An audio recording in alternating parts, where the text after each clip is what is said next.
Loud and clear, man. All right, tuning in from the astral realm currently. From which astral realm's that? The fifth one. Is that gluten free? Is that the gluten free one or? No, it's actually the carnivore realm. Only meat grows here. Only meat, okay. So none of that artificial meat or anything. No, it's only synthetic meat. Yeah. Synthetic meat, yeah. Right. Yeah, it's just one big synthetic piece of meat that we take little carvings off of. Right, okay. Yeah, that's definitely the way forward, I think. It's definitely the future. Yeah. Yeah, I wonder. Yeah. I wonder how it'll taste. Yeah, I mean, apparently it's going to be all bloody and all meaty as well. So it's going to replicate the experience, you know. Yeah, I was just having a conversation with someone because even the same type of animal will taste so different depending on how it's raised, what it eats, its diet, cage free, organic, whatever. So he was saying that he envisions in the future it's going to be like microbreweries, like everyone's going to have their own synthetic meat and it's all going to have a different type of flavor and kind of chemical structure and taste. Yeah. So that would be interesting, you know. Yeah, it's kind of like, I mean, it's kind of like any kind of chemical or biological sort of process or interaction. It's like finding a mate, really, isn't it? It's kind of like sexual selection as well, you know. It's like everyone's tastes are different, you know, and there are these different avenues towards, you know, trying to sort of succeed in that game as well, you know. So it's like to try and categorize people in sort of different diets and sort of espouse one diet ahead of another. It's kind of like trying to say that one mate is better than another mate, you know, don't you think?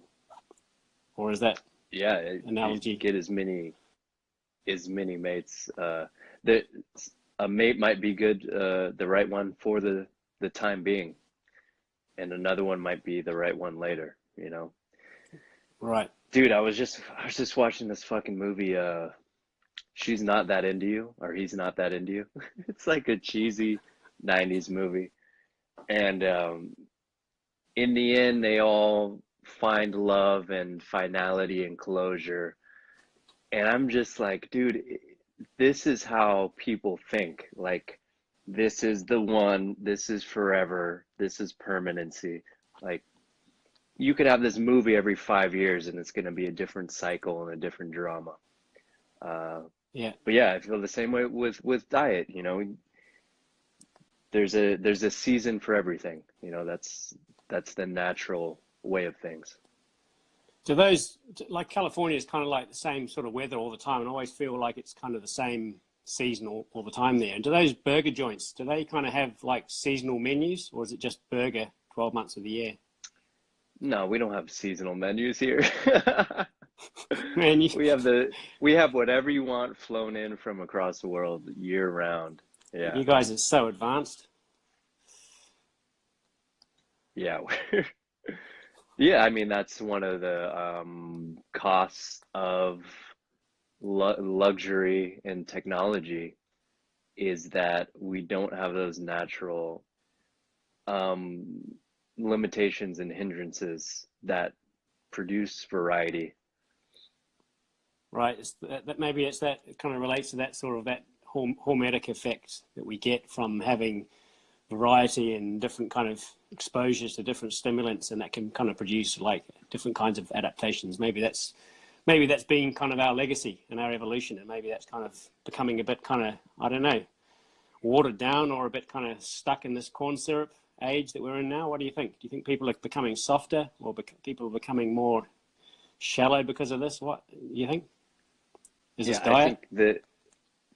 I think there's a negative consequence from having too many options, which this is very new to us to have this many options. So then we get caught in this peak comfort because it's always available. And it used to be the options were given to you, whether you like it or not. This is what we got now. This is an opportunity for this then. But now you know, that we know that doesn't increase happiness. We know when you go in an ice cream store and there's 50 flavors and options, your content and happiness and satisfaction goes down compared to if there were just the five that were done well, you know. That's And true. I think that's what we're facing now.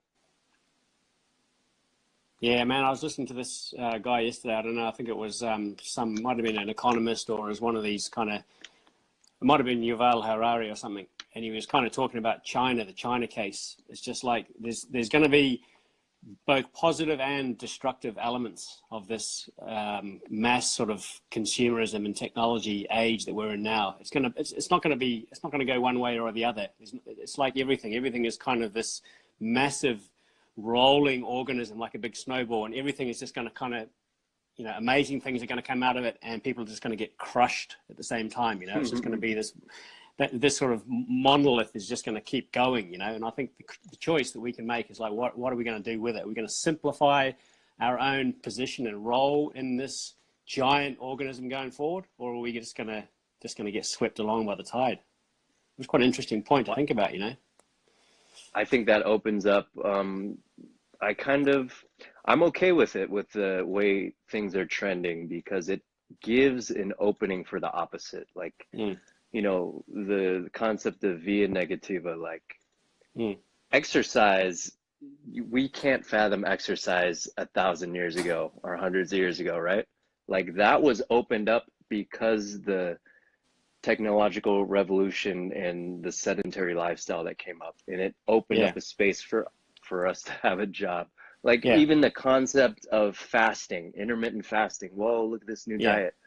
Like what? Not eating for a while? Like that's what people did all the time. Like, Right. but now it's an actual thing you could It's an intervention. It's a fad, isn't it? Yeah. yeah, yeah. So but so now I think we're in the position of removing, and I think that's what we experienced at Joshua Tree. We removed and kind of exposed the stillness, which was always there. You know, Mm, we didn't invent it; it was always there. But we have so much covering it that, and it's so close to us that it's so hard to see. mm, So I think it's cool, and if anything, we appreciate it even more mm. being able to experience something like that. Yeah, I agree, and I think it's a really interesting challenge when the more you become aware of all the different opportunities. You can both view them as inconveniences or distractions, or not, right? It's like they're not inherently distractions, and life doesn't present us with distraction. There's no such thing as an objectified distraction. It's just something some sort of illusion that we make up in our minds, and we can either work with that, or we can allow that to kind of swamp us and drown us. Yeah, Tom, like it makes me like, if we take that to the extreme and we say, oh, all these options and luxuries and things are bad, like we need to get rid of them. If you take that to the very end, you're saying, oh, I want the apocalypse to come and the world to reset and the zombies to take over, just so everything's destroyed and we could watch it all burn. I mean, I'm familiar with that feeling, Yeah. but yeah, so if you go down that rabbit hole, that's where you end up. So what you're saying is, yeah, I mean, all these things aren't good or bad. It's just more options. It's more things that could add value to our life, but we can't let it remove the other simple things um, that are there. And I think, yeah, it's just being aware and taking a step back is important more now than ever. Taking a step back and just observing just more of a silent space, maybe just allowing yourself to be a bit more comfortable in silence, just to see those muddy waters for what they are, and just allow that space to sort of clear out. And then maybe you can sort of present yourself with that reset on a daily basis. So any of these daily practices that we go on about, we talk about, can be opportunities for these kind of micro resets in a way. A micro resets and more of that kind of foundational inheritance, that biological sort of chemical equilibrium that we have inherently within us, and we can just reset ourselves, you know, on a daily basis, one breath at a time, right? Dude, I love that. Ah, dude, so much so much meaning behind what you just said. And like a year ago, I I would have heard that and been like, oh yeah, I'll meditate 10 minutes a day or something.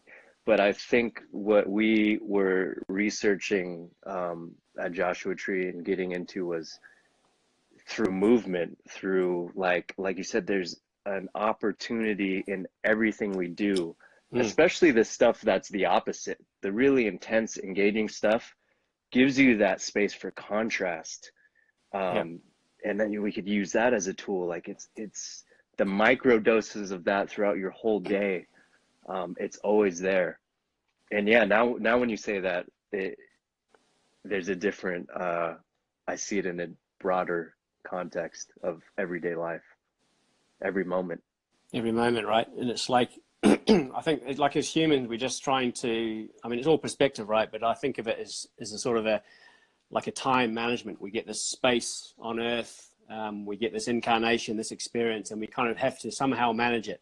So whether we're consciously aware of that or not, it's all some sort of process of day-to-day management of, all these different impulses that we have. And we can kind of be a little bit naive to things and just kind of allow things to unfold themselves, or we can be a little bit more of a kind of a curious creature and actually try and investigate a little bit more about how this management process is affecting our health, for example. The choices that we make on a micro level, they can actually inform the way that we actually go about this management. I don't know, micromanagement, isn't that some sort of commerce term? Yeah, it's usually a negative term. Yeah. Oh, is it? Oh, okay. All right. Man. I don't know anything about that anyway. But But it's doing like, it with yourself might be a good term. yeah. I mean, maybe that idea of taking it away from the office setting and actually trying to be aware of your own micromanagement, and then you can take that a deeper layer down to the nervous system, right? Because all that consciousness really is just this manifestation through the nervous system of this biological experience that we're having, this chemical experience. So we're having the connection via the nervous system to actually be able to experience that. So the question would be then at a deeper level, like how can we actually notice these transitions between nervous system states, which was, I think, something that we did some interesting experiments with in the Joshua Tree. Do you want to talk about that a little bit? About I just want to add on to what you were riffing about was, so we are our nervous systems, right? That is us. And the cool thing about the nervous system is it doesn't only get signals from the environment and from our body and internally and externally, but the nervous system can act on itself in this feedback loop. And I think you were talking about, time management and micromanaging all these different things. To me, I view it as intent. Like we have the power of using intent for everything. Like these moments and this awareness and this stillness with intent in things we do, which was what we were researching, right? Like we could access this a lot more, mainly through, our whole life, but through movement, movement practice, stillness. I mean, I think we need to make it an intentional practice. And that's what we were researching in Joshua Tree. And I think it was really, man, it's had an impact on my life since I left, my practice. Yeah, for sure. It was for me, one of the huge takeouts from that was actually the idea that we don't actually need to have expectation about the way that we're responding to stimuli. If we have that intent, as you mentioned, and then we actually go very deep into the actual experience of interacting with stimuli as they occur. Because basically, if you strip it down and think about consciousness, this open space of conscious awareness, all that is an experience of interaction with different stimuli as they come along. Okay, and this is a pre-conceptual sort of an experience as well. We don't have to actually think this. So we don't actually have to have so much of a meaning behind what it is, what these interactions are. But if we can allow that experience of the nervous system to actually notice stimuli as they're occurring on a moment to moment to moment to moment basis. So we're super, super present in what we're doing from this base of stillness. And then the actual motion can actually be perceived in a way from there that becomes more of an organic sort of like we experienced when we were out there. It kind of, we were in silence for the majority of our time out there, for our experiments at least. And we were allowing this very, very subtle interaction with the stimuli that were around us, the space, the air, the changing sensation of light, the fire that we had, the water, some objects that we had around us. We were super sensitive to this interaction with the stimulation, but it wasn't on an expectation level. It was more on a actual experience level and what that was doing to us. And then it was very interesting to see sort of how we responded to that. Yeah, and we weren't really chasing any sort of state, but we were exploring the different ends of the spectrum. And you know, like I said before, it was like if I wanted to chase a certain emptiness or stillness, it was like sit and meditate and try to find it and try to let go. How like it's so counterintuitive, Goal right? oriented, Like yeah. So I like what we were experimenting with was, you know, going into movement and going into this embodiment and then stopping and then finding the stillness there, like, because the contrast, it's you'll see it, and it's not like a place you have to drop to get to. It's it's a relative space. Like we kind of were experiencing the Tao, right? Like you can't have one without the other, right? And in that contrast and that blend in the middle is where we were traveling, right? So I see there's a tool for everything. It's not about this is bad and this is good. It's like you use the tools, use it all. Yeah, I'm trying to articulate that. We're probably going to spend the next year refining it. I mean, the way it relates to the Tao is very fascinating, because there's in a way there's no kind of dividing line. This dualism between the empty space of pure open awareness and this idea of fullness and a capacity to actually perceive the world. There's no dividing line between that. There's no boundaries between that, between our capacities to be totally still and totally in harmony with our nervous system in this kind of a very much an equilibrium, if you like, between the states of transition, and the actual idea of being in complete wholeness and complete unity with the world. There needs to be no dividing line, but we need to be still and in order to experience this, in order to experience the Tao, right? We need to, if we want to be reborn again, then we must also allow ourselves to die in a sense as well. So there's this kind of this yin yang sensation that's going on the entire time in the way that we perceive motion, the stillness through motion, the motion through stillness. And this is something that is very difficult to articulate because it's an experience rather than something that can be fully articulated, which I guess is what one of the sort of the ideas behind this project that we're working on is to try and make it an experience rather than an expectation or a goal behind what we do. It's an experience, and if you want to try to articulate it, just read, you know, the Tao Te Ching. There you go. Yeah.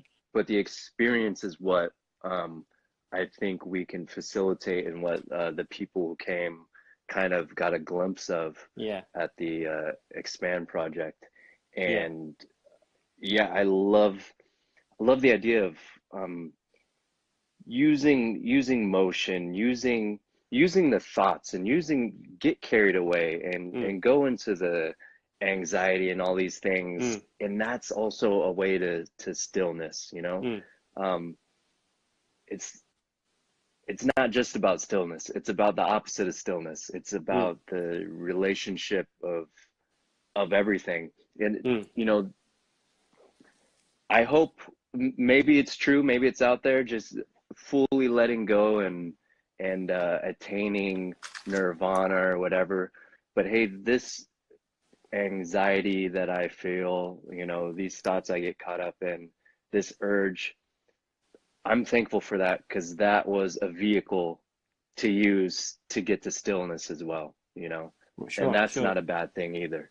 So yeah, all these, like you said, all these intents we're just given them all the time. And being aware, and I think that's what it comes down to, the awareness of using them is what's important.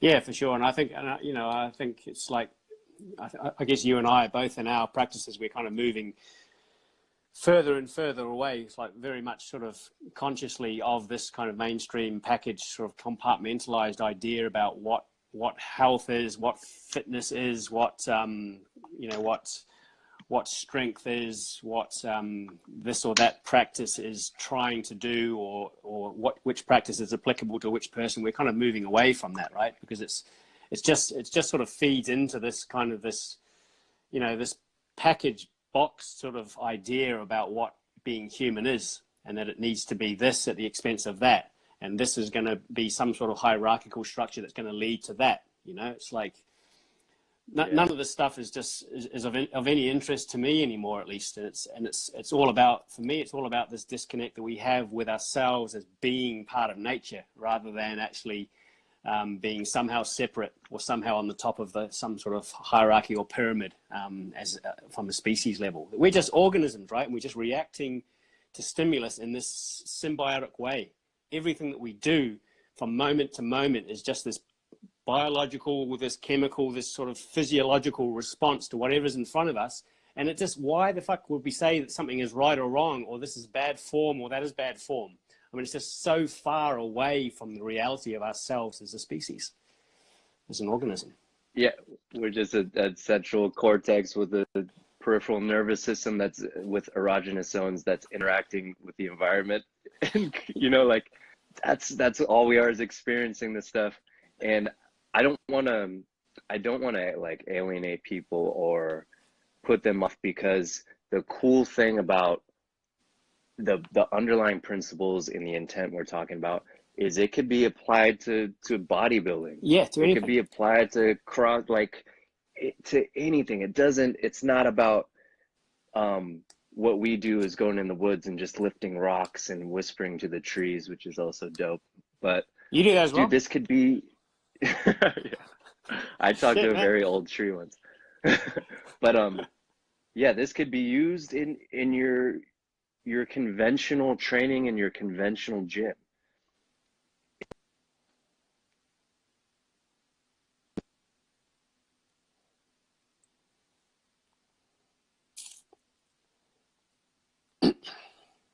Yeah, sorry, got you're back, but buddy. I just lost you there. yeah, it could be.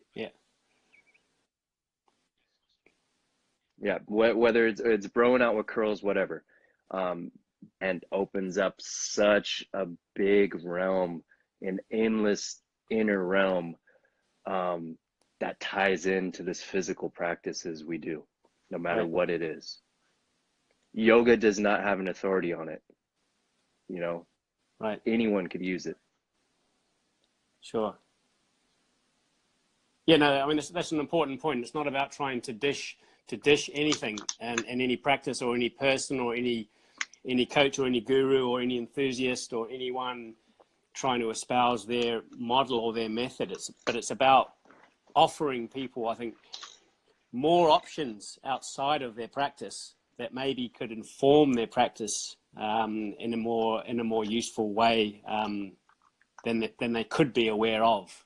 You know, so it's something that's definitely applicable to to anyone. I think this approach that we're trying to work with, not trying to alienate, as you say, anyone, but at least try and just allow a little bit more awareness of experience as it happens in the present moment, in this changing sort of dynamic that is always going on, but something that cannot really be marketed. Like, your experience is really what gives you meaning behind your practice, whatever that is. And that can be an empty experience, it can be an isolated experience, it can be a complete experience of unity or wholeness or love or whatever it is.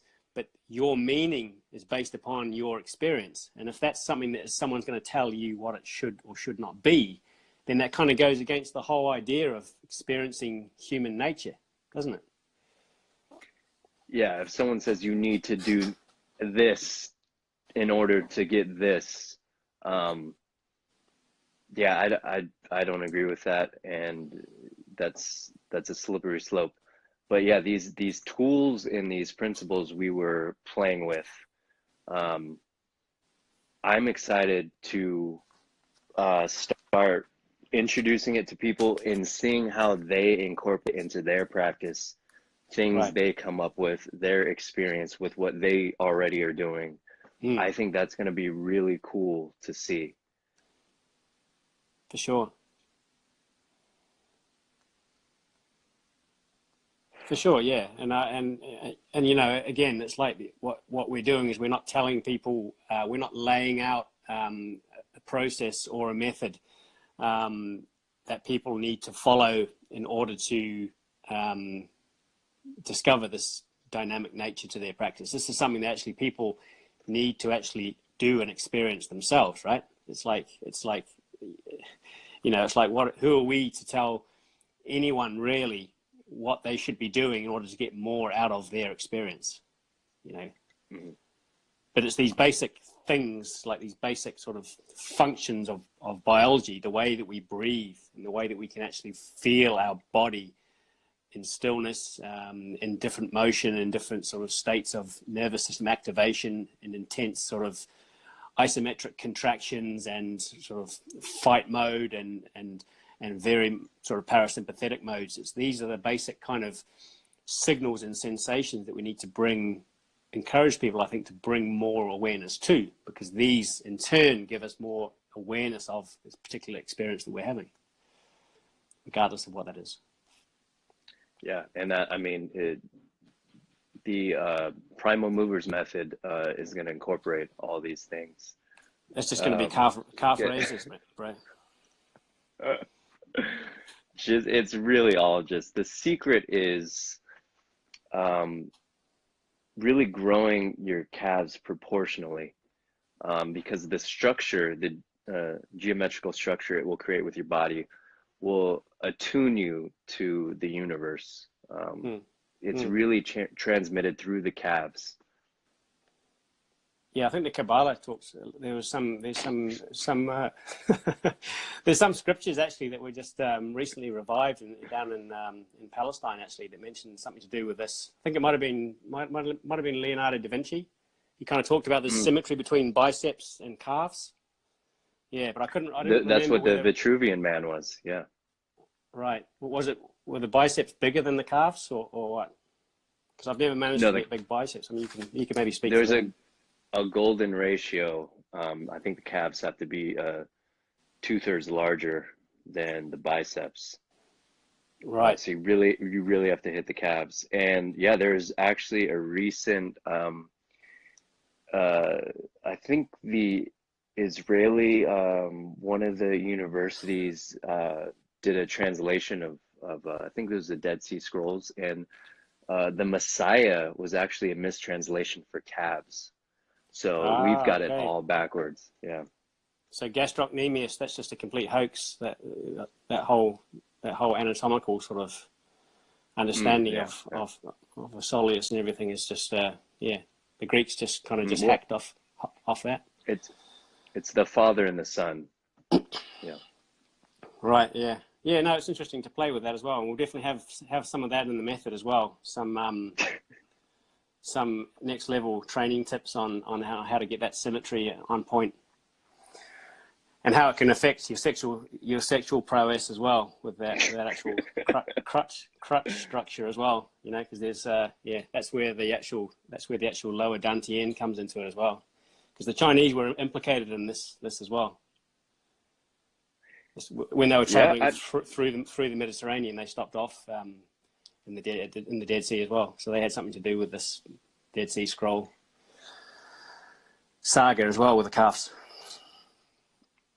I mean, I think there's something to the Chinese approach, the Dantian and all that. We actually, I was experiencing that at Joshua Tree. The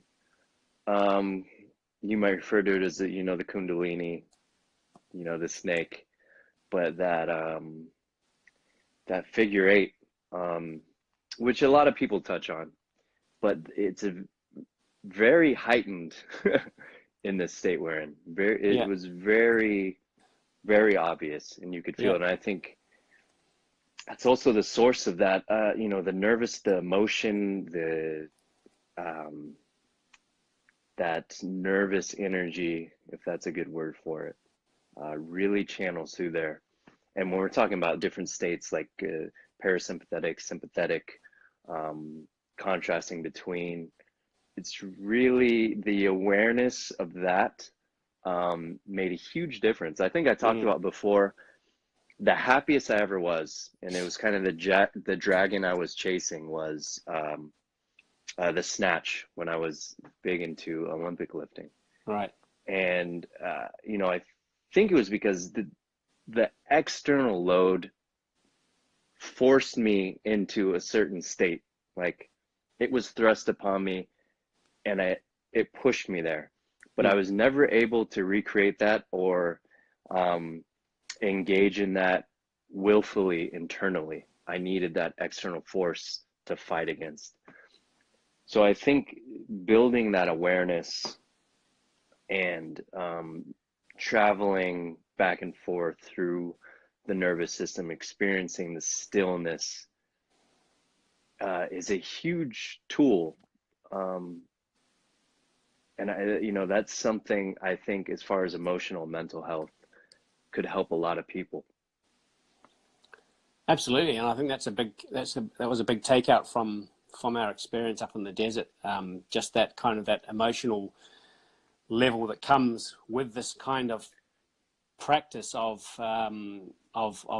really connecting deeply with your nervous system, because it ends up with this. You know, I sort of experienced it as this, almost like this culmination in this sense of being so present with awareness, that it was just this very much this loving sort of this entering the womb sort of feeling, this re-entry back to the afterlife, or to the pre-birth, or whatever you like. But it was this very much this welcoming feeling of being just being in harmony with the way that the nervous system operates on a sort of a out of body, if you like, experience, you know. And we, you know, of course we had some chemical help as well from this, which is another story as well. But we're all just part of chemistry. We're all just chemistry anyway. We're all just interactions. It's all just chemicals. Yeah. But these in a way, these kinds of peak experiences, or these peak moments, I think they of course, it's not about chasing the peak moment and living life in complete flow all the time, in flow state, but it's about understanding from these peak moments the actual possibilities that we have in the day-to-day, the quotidian, everyday life, interacting with your partner, going to the gym and doing your 3 sets of 10 or whatever it is. It gives you that more of a sensitivity and appreciation of the possibilities of actually finding joy and harmony and peace and tranquility and challenge and nurture and whatever in those moments as well. So I think that's why, for me, that's a huge sort of takeout from doing these kinds of practices that we were engaged with, is it actually gives you more of a sense of that psychedelic awareness of the everyday life, which is what it really is. You know, it's an incredible, man. I mean, the experience, to have experience, is such a trippy experience in itself. You know, so it's like something that I always try and reiterate to people, that, you know, people ask me about the psychedelic experience, or would I recommend this or that, and yeah, cool. They can be useful tools, but they're all in a way guiding us back to what we already have in our day-to-day opportunity as human sentient primates, just to breathe and just to be aware of the possibilities, potentials. Yeah, it's not about dependency. It's about No, broadening your awareness and experience outside of that, and you're integrating your everyday life. I mean, you could say the same thing about exercise. Are you dependent on that? I am. I do it almost every day, but it's right, yeah, about adding to the totality of experience in your moment day to day. And I think all these, like, we tend to compartmentalize and separate these things, and I think we've reverse engineered a lot of the things we do. Like, we tell people, okay, um, meditate for 10 minutes a day because this is what the ancients have taught right, us. This is a practice. I have a feeling that practice came from psychedelics. I have a feeling religion and all these institutions and mm, all these things that we've taken from it came from um, these experiences. And they're great things, but stacking them all together, I think Terrence McKenna was the one who was like, yeah, go mm, to the mountaintop. Yeah, meditate. Yeah, do it on the full moon. Yeah, do it with psychedelics, like all at the same time. Because it does give you a different perspective and awareness when you go back to your practice yeah, um, after that. You know, why mm, not use all these tools we have available? Because that's all they are, mm, is tools. It's not the answer. It's not the fix. And it's definitely not about finding a crutch or dependency. They're tools. And I think if we look at it objectively, with the aim of growth, we want to grow as a person. We want to experience. yeah. Um, I think that's a healthy way to go about it. I think so, and I think it's I think, in essence what we're trying to like encourage with this project and this community that we're hoping to gather next year is just to try and allow a little bit more kind of a seamless pathway between people's experiences regardless of what they're doing. So if we can kind of work on the mindset, work on the body, work on aspects of our breath, work on our interpersonal relations with people, the way that we speak, the way that we take care of our movements, whatever they are, then in a way that we can sort of let down take away the blinkers from what it is that we're doing and drop maybe our expectations a little bit and actually just focus more on the experience of what we're doing, but with a little bit more of a sort of an open sense of awareness.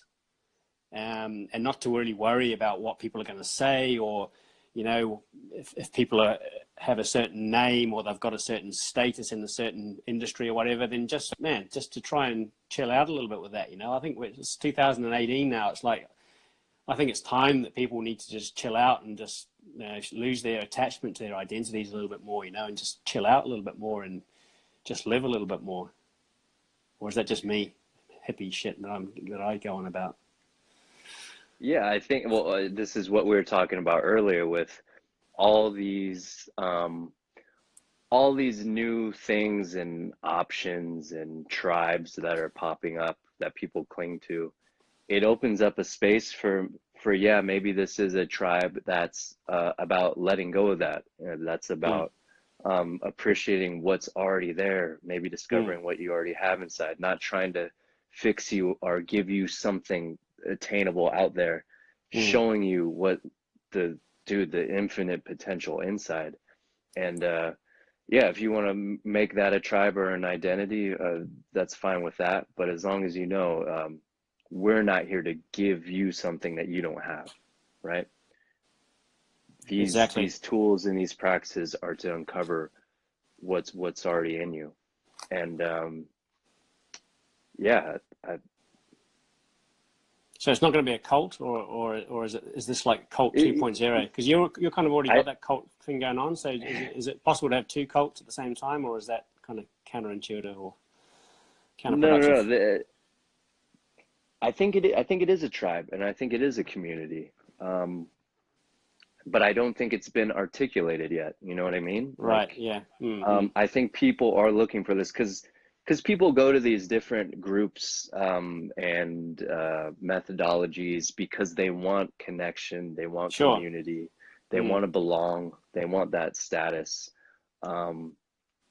So yeah, I think there's a community out there. There's people who are having these experiences that maybe are afraid to voice it or don't know how to Yeah. articulate it, or are still searching. And I Yeah, think, man. um, man, we're out here with you. Like, I think we should Man, do it together exactly. and support each other. Exactly, man. I mean, we're students together. I mean, this is for me. This is about kind of just finding, trying to find friends. It's not about trying to teach people or trying to gather disciples or anything like this. It's just about trying to actually, again, just trying to find people who are looking for a bit of kind of wholesomeness and a bit of being a bit, just trying to be real with ourselves, who we are, and just trying to drop this veneer of I am this kind of person or this kind of movement practitioner, or this is my past and this is my aesthetic and this is my past achievements, but just trying to be a bit more real about what it is that people really want. What is it that we want? We want basic connection and nurture as a human. That's what we want to do. We want to have a small group of people, a local community. Want to have we want to have take care of our close ones. We want to stay reasonably healthy. This sort of meat suit, make sure that functions a little bit, take care of that side of things. But we also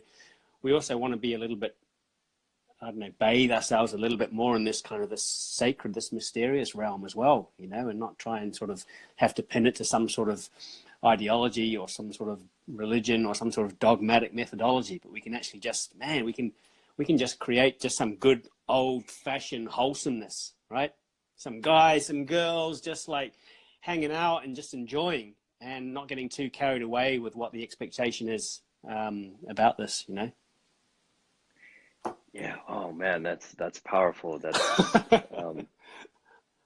and Do you think, or am I barking up the wrong fucking tree, or are there people out there who are kind of working in through this algorithmic sort of process that's going on behind the scenes that are kind of that are looking for this? I mean, it doesn't matter if it's like 10 people or 1,000 people or 1,000,000 people. It's not about quantifying it like that. It's just about actually putting something out there that people can actually feel that, yes, this speaks to me and my voice is welcome here and I can comfortably feel a part of this. yeah, I think the algorithm has spoken to all of us, and I mean, just the how many people are on this progression of, okay, I'm going in the gym to look jacked, which I still love doing. Oh, now I'm going in the gym to move better. Now I'm a mover. Oh no, I'm gonna fix myself. Oh no, I'm expressing myself. Like, there's just this line going down, and I think where it's ending up is I'm here in my body to experience. Yeah. That's what it all comes down to. And you could do that with the same thing you did when you were trying to get jacked, same thing you're doing in CrossFit, same thing you're doing as a mover expression, but like honing in like like we're all gonna die fairly soon. Like there's so much more to movement. Your nervous system is so much more than what you do in the gym, moment to moment. And I think people are realizing and tying this all in and seeing what's possible behind their movement practice, behind their stillness practice, their breathing practice. And it doesn't have to be all separate things. Like, I Right. think that's what this community is about, is diving into that with what we're already doing and getting the most out of it and using intent and using, awareness in the moment with what we're already doing. So yeah, I definitely think um, maybe we're just putting different language to these things, Mm. but I think it's people are experiencing this. And play. I mean, we haven't mentioned play, but of course, that's another huge element of this whole. I mean, as a species, I think I just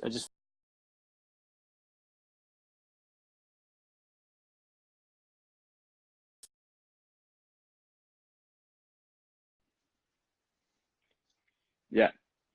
Yeah, you're back.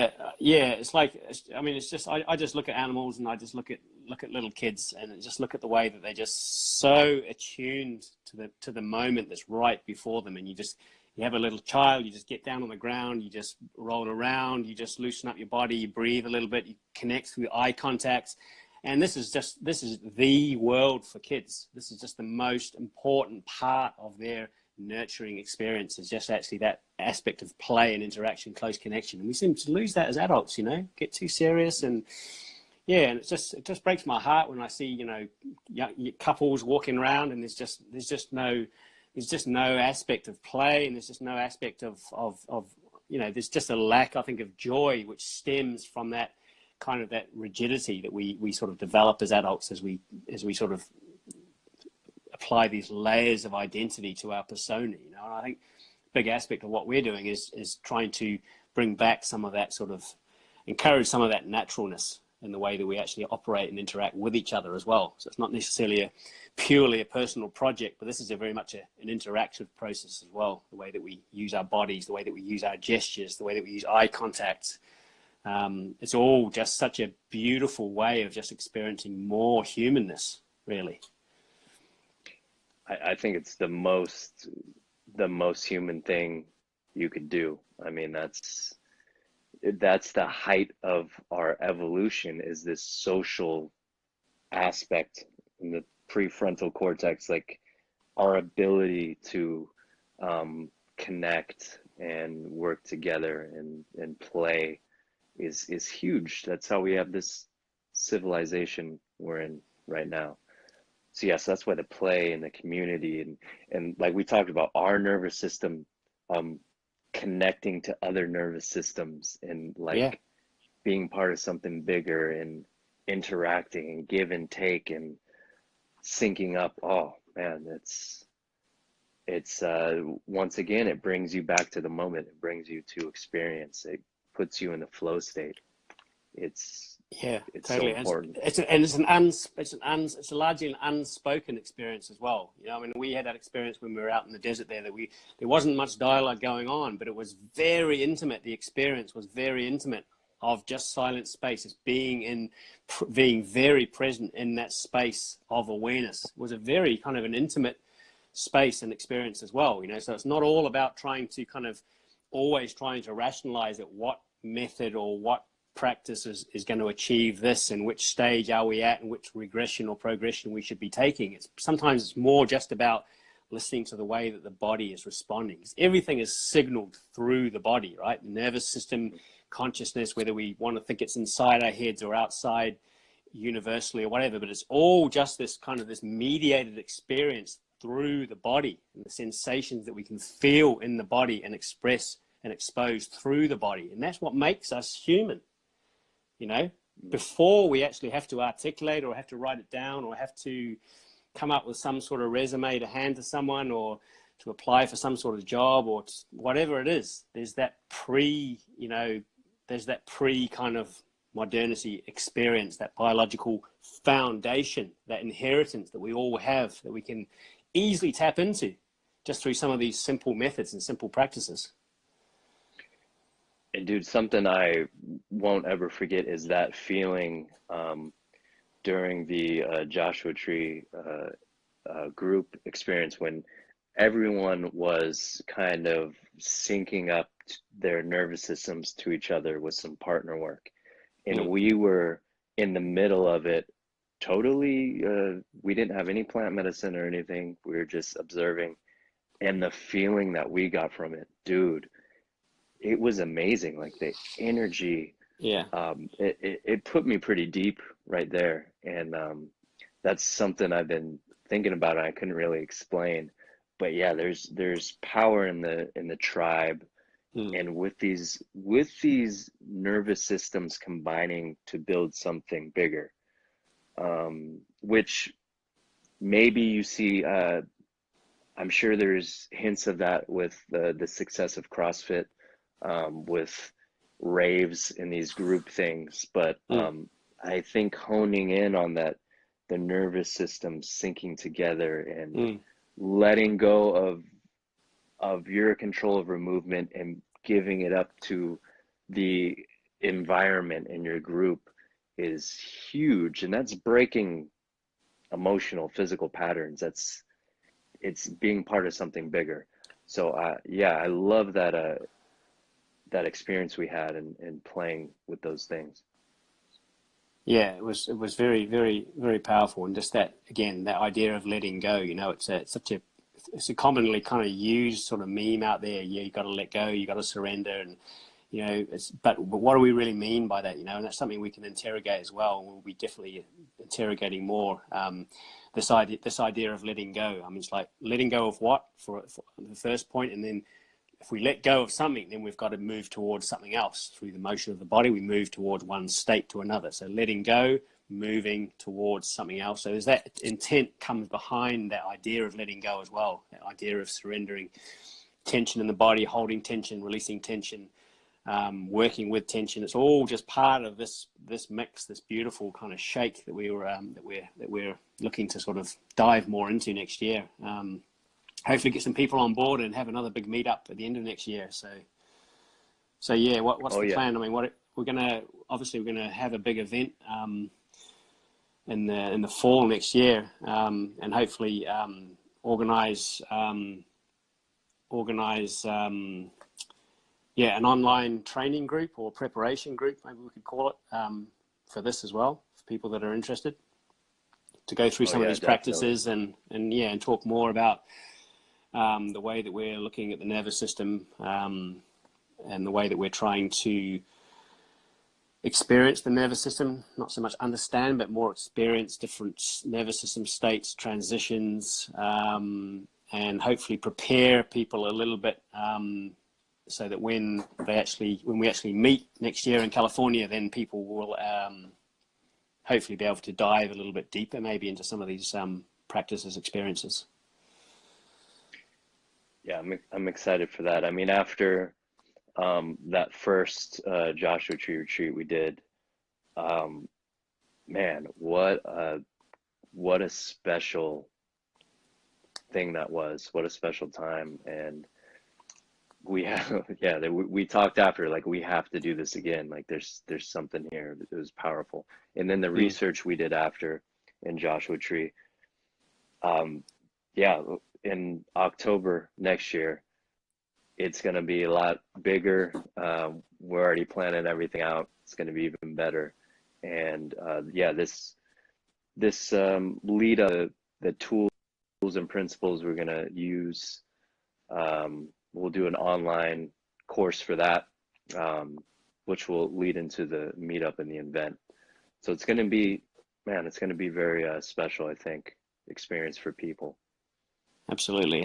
And how can people, if people are interested, they can sign up, they can send us a direct message, email us with their name and email address, and we've got a list of almost 100 people now, so we've got quite a few people on the list. So if people want to receive information about this and this Emptiness Project as well, that we'll talk more about maybe at another chat, that'll be happening as well next year. So if people want to get more information or be the first to know, get the first opportunity to sign up for this, then they can just send us a direct message with their email address.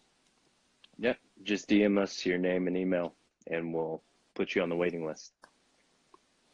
Yeah, exactly. I mean, there's not going to be space. There's going to be limited spaces, obviously, for practical reasons. But I think usually people that are kind of really have a strong intention to experience this kind of work, this kind of practice, then they'll find their way in for sure. And if people, I can just mention. Yeah, go ahead. Oh no, finish what you're saying, Tom. Yeah, no, and I was just mentioning if people are interested in coming to Peru as well to explore some of these realms as well, then that's happening in July as well. There's an opportunity to come on a retreat that I'm hosting in the early July next year in Peru, 1 week retreat. And if you want information about that, about half the spaces are left. So if you want information about that, you can check out the link on my bio or just send me a DM and I'll forward you information about that as well. I'll be there with you, brother.